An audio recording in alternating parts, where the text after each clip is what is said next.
Thank you, Eric.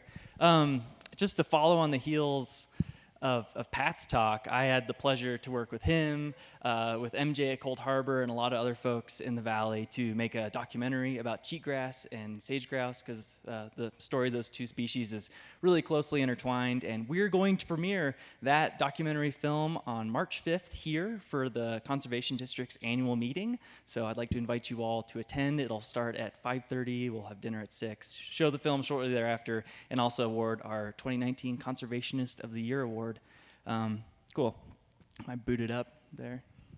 Do I hit something to make it go on there? Yeah. So just that's forward. Oh man. That's reverse, and then that's Technology. Okay, and forward. It's up there. Okay, great. Dan, I will keep this short. I think I got you worried. I do want to make this a little more interesting than just we sell trees, and I want to kind of tell you about the interesting context that we're in the Valley with regards to trees. If you talk to sagebrush, sage grouse people, trees are actually often the enemy because grouse want nothing to do with trees when it comes to lecking, and I think they're nesting too. They don't want to be around trees either. So trees in our landscapes sometimes they're good, sometimes they're bad. A lot of scientists at the Forest Service say that we have an epidemic of trees at higher elevations just because we've suppressed fire in our forests for so long, but for a lot of private lands in our valley, trees are a really good thing.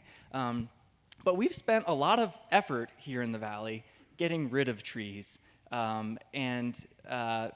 people often note when they're coming into the valley, especially if they come over Monarch Pass, just how beautiful the hay meadows are along Tamichi Creek, especially in July and August when the sagebrush starts to lose its green. It's just like a string of emeralds as you're driving on Highway 50 towards Gunnison.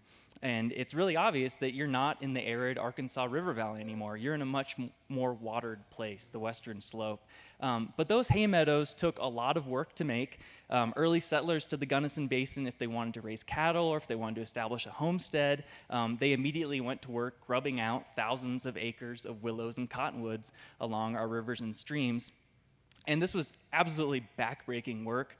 Another requirement under the Homestead Act was that they had to do some kind of irrigation improvements, so they had to bring out mules with pretty crude plows to make those ditches basically by hand.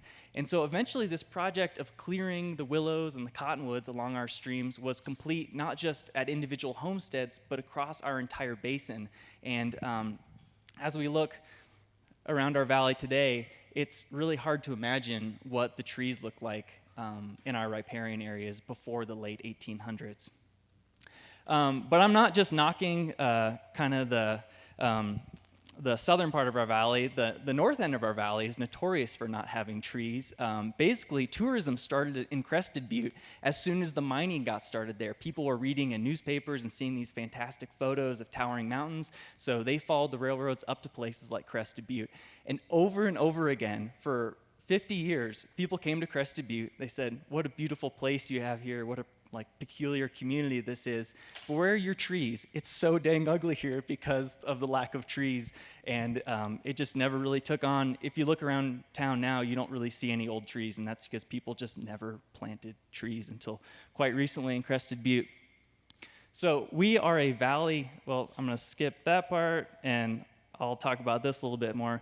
Our valley has done a lot to keep trees out, just neglecting to plant them or ripping them out. But there's really been a revolution in the way that we think about water storage in the West and our riparian areas.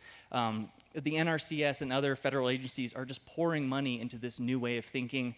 Our local NRCS staff did a big training this past year to learn all about this. And basically, it's that trees are a big part of restoring our river systems. We're finding that if we allow trees to grow along our rivers, if we allow beavers to spread out that water across the floodplain, we're wetting a sponge that is much more effective at storing and slowly releasing water than our reservoirs are.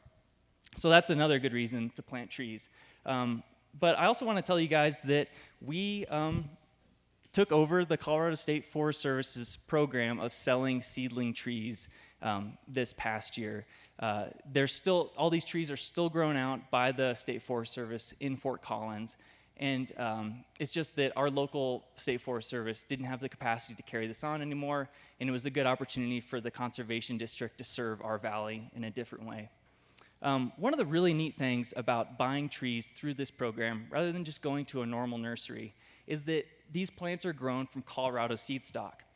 And we live in a really particular place climatically. It's a lot harsher for trees to grow here than other places, and it's really great that we're getting trees not from Nebraska or Wyoming. We're getting Colorado trees, so they have a much better chance of surviving when you plant them there.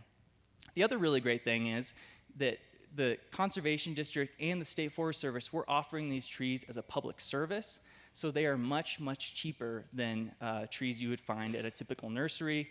We also sell them in bulk.